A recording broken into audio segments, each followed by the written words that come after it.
My family loved my strength, not my struggles. I've rewritten this story more times than I can count. Not because I wanted it to sound perfect, but because I didn't know how honest I was allowed to be. This isn't a revenge post. It's not meant to paint anyone as a villain. It's just the truth as I lived it, messy, quiet, and uncomfortable. For most of my life, my family loved me for one main reason. I was strong, not loud strong, not dramatic strong, just the kind of strong that holds things together. I was the one who didn't panic when bills piled up, the one who stayed calm during arguments, the one who found solutions instead of excuses. Over time, that became my identity, not something I chose, something assigned to me. At first, I didn't question it. Being strong felt like being useful, and being useful felt like being loved, becoming the reliable one. I wasn't the oldest in my family, but I might as well have been. Somewhere along the way, people started leaning on me, emotionally, financially, mentally. If someone lost a job, I helped them plan. If someone needed money, I found a way. If two people were fighting, I was expected to mediate. No one ever said it out loud, but it was understood. I could handle it. And I did. Again and again. I told myself this was normal. Families support each other. This is what responsibility looks like. This is what adulthood is. But responsibility has a way of quietly turning into expectation, and expectation eventually turns into entitlement. Strength without space. What people don't tell you about being the strong one is that you slowly lose the right to struggle. Any sign of weakness feels like betrayal, not just to others, but to the version of you they depend on. So I learned to hide it. When I was stressed, I stayed quiet. When I was overwhelmed, I made jokes. When I was exhausted, I told myself others had it worse. My problems became background noise, manageable, invisible. And because I never made my struggles visible, no one learned how to respond to them.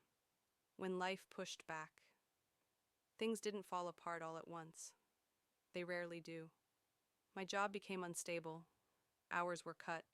Then opportunities disappeared. I kept telling myself it was temporary. I'd been strong before. I could be strong again. But stress compounds. One unpaid bill turns into 3. One bad month turns into half a year. Sleep becomes shallow. Anxiety becomes familiar.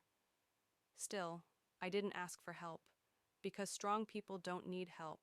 At least that's what everyone believes. The first crack.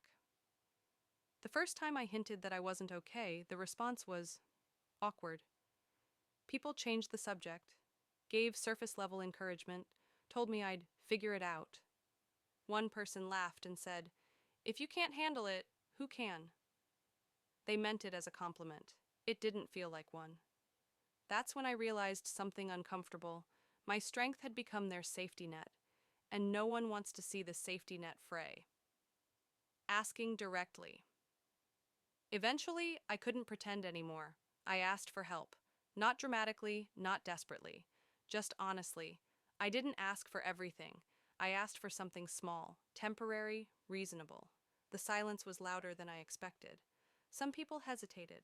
Some made excuses. Some disappeared entirely. I don't think they meant to hurt me. I think they just didn't know how to respond to a version of me that needed something. Because they loved my strength. They just didn't recognize my struggle. The emotional whiplash. What hurt the most wasn't being told no. It was being treated like my need was an inconvenience, like I had broken an unspoken agreement. You're the strong one. You don't get to ask.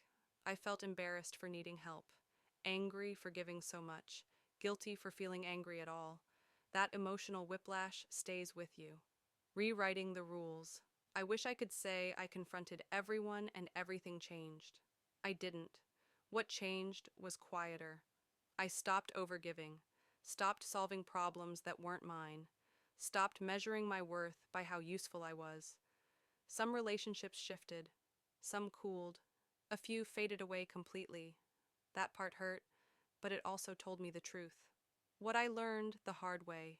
Here's what I understand now, even if I didn't then. Being strong doesn't mean being endless.